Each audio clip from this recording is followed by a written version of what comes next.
Hello.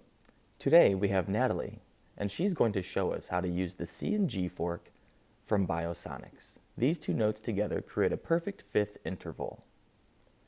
Start by gently tapping them on the tops of your knees, or you can use the palm of your hand. If both of those are too much, use a yoga block. Once you have activated the forks, place them next to your ears. Allow the sounds to flow through you.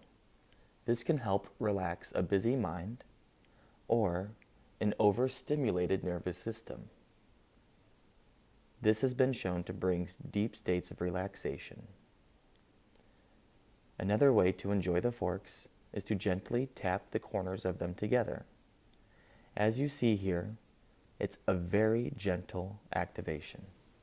This will allow the sound to fill the entire room.